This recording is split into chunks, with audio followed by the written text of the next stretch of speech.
What's the best way to row the 1,000 meter row that you have to do smack dab in the middle of the Hyrox race? By the time you get to the row, you've already run 5,000 meters of total running in between your intervals of the 1,000 meter ski erg, the sled push, the sled pull, and the burpee broad jumps.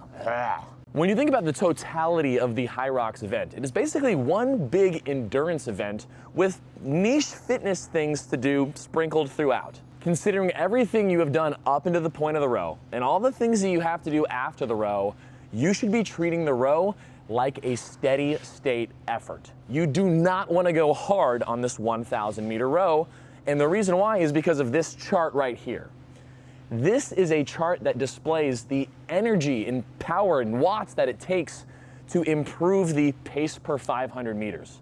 It is an exponential graph, which means that at a certain point, putting in more effort and energy is going to tax you way more than the time it would make up over the course of 1,000 meters, which, by the way, isn't that far. We're talking about a row that's going to take like 4 to 6-ish minutes. The amount of effort it would take to go from a 4-minute 1,000 meter to like a max effort 3-minute 30-second 1,000 meters, sure, you'd save 30 seconds, but you would be toasting yourself for the rest of the event. You gotta find that sweet spot on the chart where you can maintain a consistent, steady output without freaking out that you're not going fast enough. So when it comes to rowing at a steady intensity, it's a combination of your power per stroke and your strokes per minute, or your stroke rate. Now, if you're a bigger, stronger, heavier athlete, favoring a lower strokes per minute, somewhere in the low 20s, is gonna help you maximize the extra weight and power that you can put into each stroke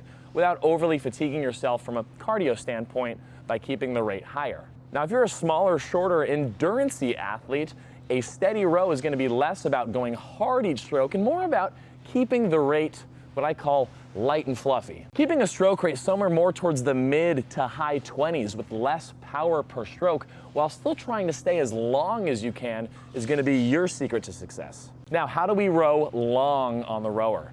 Most of the length in our rowing stroke does not come from compressing our legs up all the way.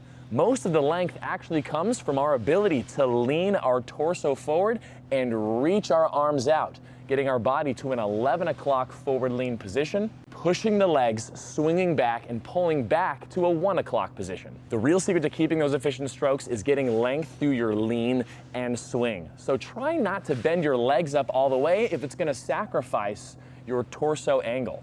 Most people, when they bend their legs up all the way, end up with a vertical torso position, and I promise you, that is slowing you down. Just look at any elite rowing athlete, they never do that. There's a 3-word phrase: lean, push, and swing. Lean, push, and swing. This mindset, while holding that steady state strokes per minute with moderate power per stroke, not going as hard as you can, is going to keep you nice and efficient throughout the entire row. You should be able to hop off of the rower into the 1K run and right into the farmer's carry without needing any break whatsoever. If you finish the row and you need to huff and puff and take a break, you went too hard. And that's the problem with the rower, is that as soon as you start it, you feel like you just want to row hard, but rowing hard is killing your performance, as shown by the chart.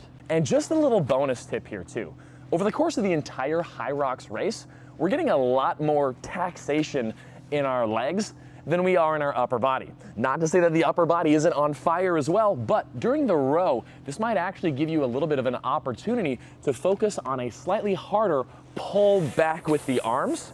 Being able to kind of jerk the arms and back a little bit more, this horizontal rowing motion is something that you really don't see in the rest of the race. So you can utilize those back and bicep muscles while they're gonna stay relatively fresh.